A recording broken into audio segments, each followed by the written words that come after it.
Le comité de bassin d'emploi est une structure de développement économique qui intervient sur le territoire du pays Serre-Ponçon et Baille-Durance et qui vise donc à développer l'emploi et l'installation de nouvelles entreprises sur notre territoire. Au niveau du comité de bassin d'emploi, nous portons 3 projets dans le cadre d'un programme leader. Donc un projet sur le covoiturage, donc de la plateforme Trageco, un projet sur le logement et un projet sur les circuits courts avec le label Pays Gourmand. Le label Pays Gourmand, c'est un projet de coopération avec le pays A3V qui est à l'initiative de ce label puisqu'il a été créé en 2011 et il vise à valoriser donc les circuits courts à travers la restauration traditionnelle.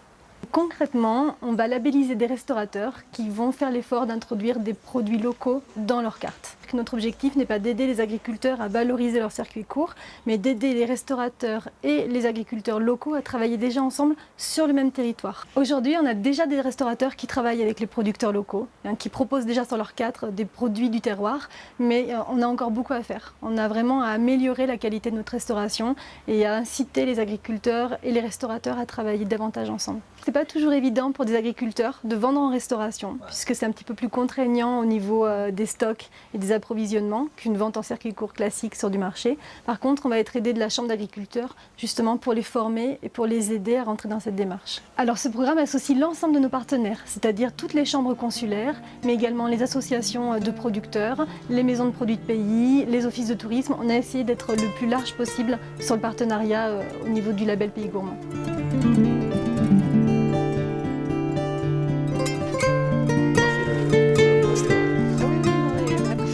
Je travaille pour le comité de bassin d'emploi Émergence et je suis agent de développement local.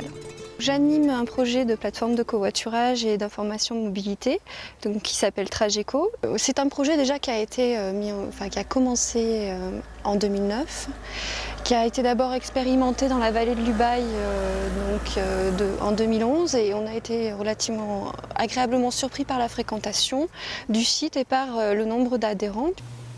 Aujourd'hui, nous avons donc 360 utilisateurs. La première année, nous avions eu 160 utilisateurs sur la vallée de l'Ubaye qui compte environ 7500 habitants.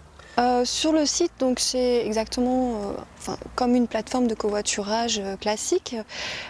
C'est une inscription gratuite sur une plateforme informatique. On signe une charte d'adhésion pour respecter un certain nombre de bonnes conduites, on va dire. Et puis ensuite, les gens se mettent en relation et covoiturent s'ils trouvent une personne qui leur convient. Ce qui est important pour nous, c'est donc de travailler beaucoup sur la communication, la sensibilisation et de partir donc d'une communication très forte sur un bassin d'emploi pour justement faire en sorte de faire émerger le covoiturage sur nos territoires. Il s'agit d'une étude sur le logement dans le pays Serre-Ponçon et Baille-Durance. Donc le CBE travaille depuis quelques années sur la question de l'accueil des saisonniers sur nos territoires. De ce fait, on a mis en place des actions de communication, une plateforme internet également sur laquelle on recense des petites annonces de particulier à particulier sur le logement de façon à permettre à des saisonniers qui viennent sur nos territoires pour travailler de trouver plus facilement du logement. La problématique sur nos territoires qui sont ruraux, c'est souvent quand on vient de l'extérieur d'avoir accès justement aux annonces de logement de particulier à particulier et on s'est rendu compte qu'il fallait faire déjà un travail de mobilisation, de sensibilisation des propriétaires pour qu'ils acceptent de louer pour la saison à des tarifs acceptables pour les travailleurs et également donc il fallait mettre en relation l'offre et la demande, donc c'est ce que l'on fait au travers de cette plateforme. Voilà, pour le site internet. Et de là, en fait, de cette action, on a souhaité élargir également à la thématique plus globale du logement sur notre territoire, donc sous l'impulsion du pays Serre-Ponçon et Baille-Durance. Et c'est pour cette raison donc je mène actuellement une étude diagnostique sur les besoins en logement pour accueillir et maintenir la population locale.